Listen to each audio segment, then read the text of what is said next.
continue to be surface active, so keep an eye there in case that whale continues to do that behavior. We also have a couple whales up ahead of us, so we're going to be easing into this area where there's a lot of scattered whales. Now as we're slowing down, you guys can stand up and move to the railings at the front of the boat. Just make sure you are holding on to something bolted or welded down at all times. Lots of birds out here, which is a good indication that there's a lot of food. Humpbacks are here to feed for the season.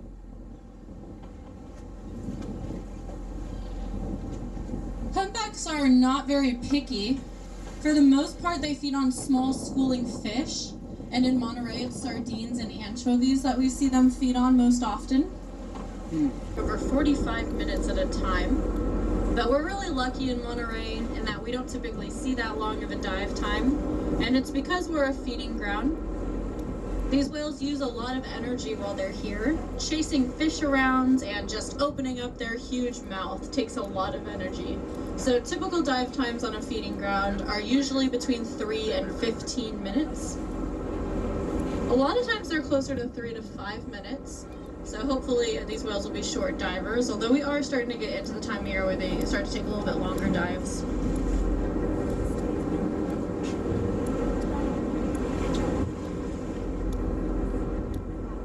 Monterey is a really rich feeding destination for humpbacks, but they don't have to stop here. The feeding grounds is going to range from Southern California all the way to the southern state of Washington. We do expect a pretty good number to come into our bay, but these whales can move really fluidly through the feeding grounds throughout that feeding season. That other whale is up outside of us at our 9 o'clock.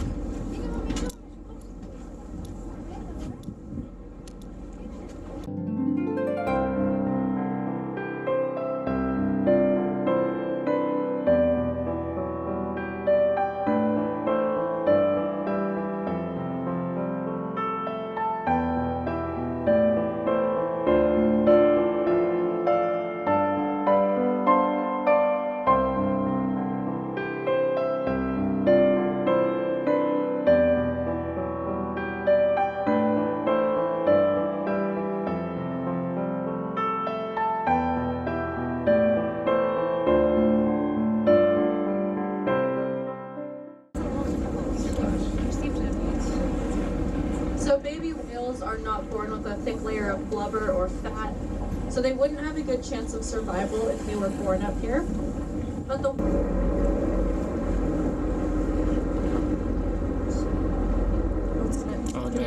there. Do a flip. Woo!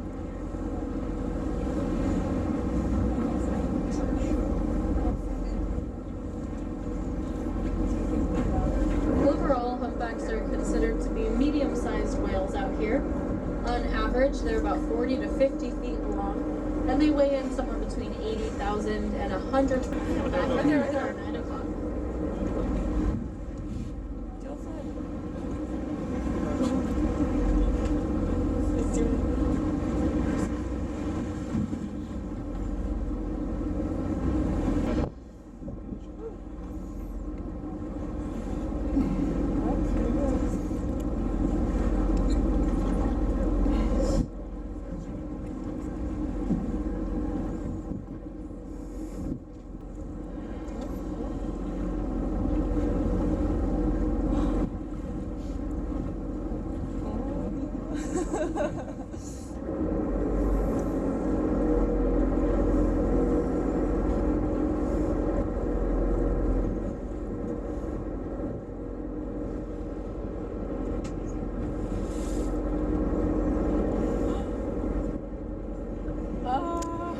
Huge.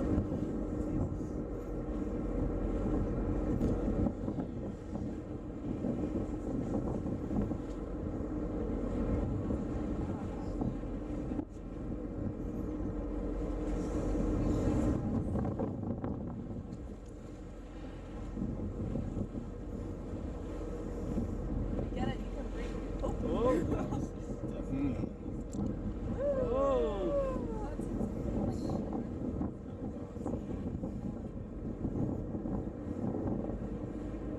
Alrighty guys, we got nice looks at this humpback whale, but there are a lot of whales around here. So we're going to go see what some of these you guys are holding on to something bolted or welded down. And if you're at the front of the boat, again, please grab a seat for us. We're picking up speed. I'll let you guys know when we've found someone else. It allows them to strain out all the water that they get in their mouth while all the fish is going to be trapped behind the baleen.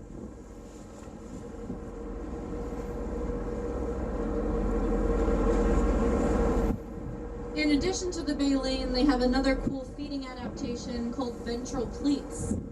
Those are throat grooves that run from the tip of their chin all the way down to their belly button, working just like an accordion. So when these whales open up their mouth to intake food and water, all of those skin folds that run along their underbelly will expand outward. They allow these whales to take up to 5,000 gallons into their mouth at a time, and it makes them look kind of like a bullfrog or a big inflated balloon. Once they're ready to strain that water out of their mouth, they're going to use those throat muscles to push the ventral pleats back into a streamlined position against their body.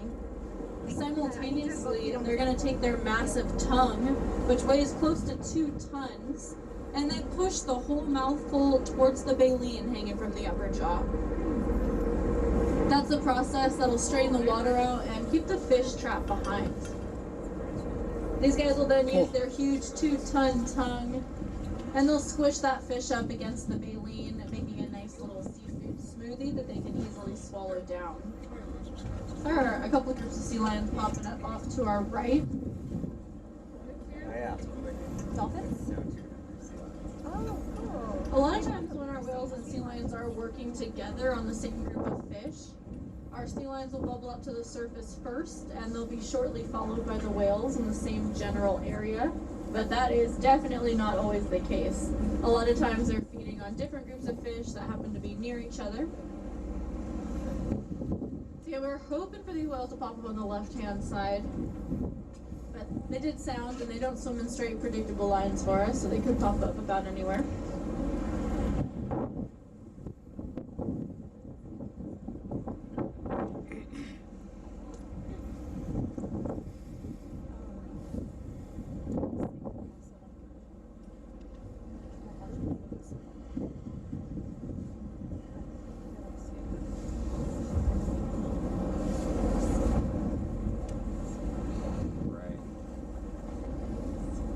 So it's like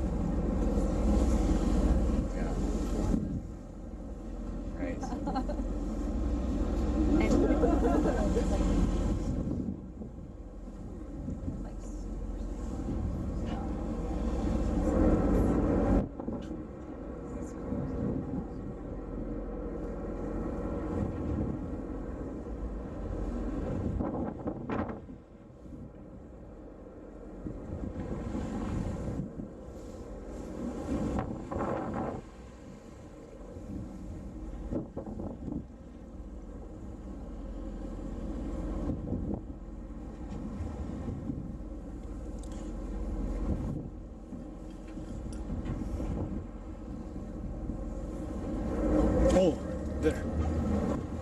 Well, they're popping up here about our 1 o'clock, so hold on. We're gonna try to put them on the left-hand side of the boat to keep them in a good lighting for you guys.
to be even more important for the pregnant females up here.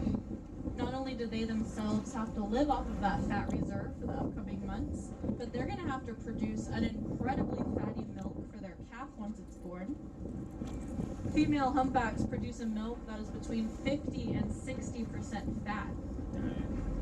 To put that into perspective for you, human milk is about 4%, and Haagen-Dazs ice cream is about 55% milk fat. So it's almost as if these calves got to drink ice cream for the first few months of their lives. They can drink over 80 gallons of that fatty milk a day, and that allows them to gain close to 100 pounds every single day. It seems like a lot of weight, but it is really important for those calves to be gaining that much weight that quickly. They have very limited time down in those warm waters before they have to come back up to the cold water feeding grounds, and they have to have that layer of blubber to keep them warm up here.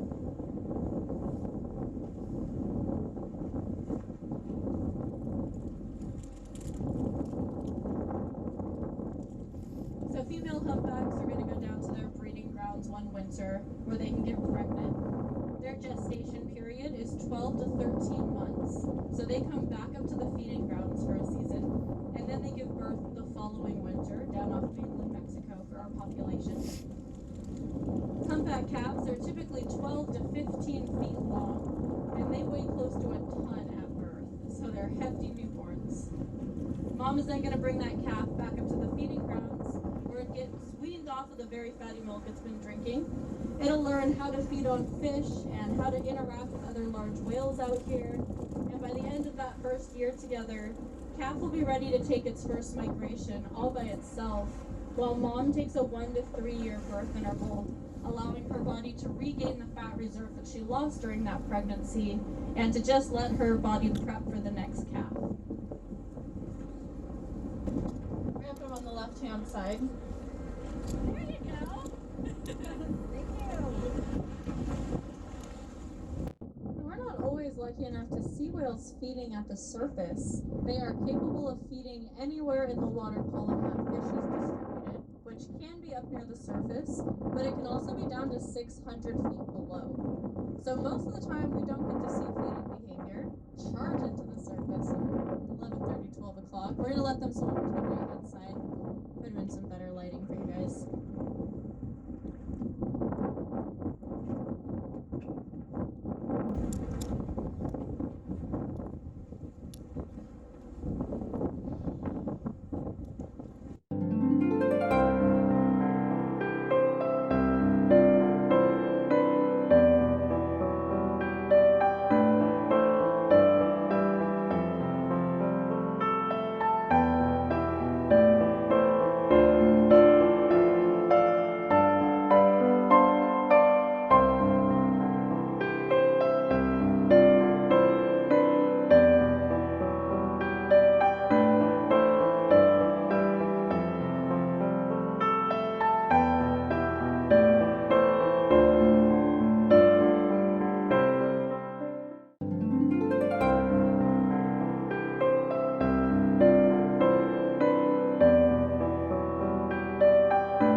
Bodies under the water. If you see that greenish teal glow, that's sunlight reflecting off their bodies. Here they come.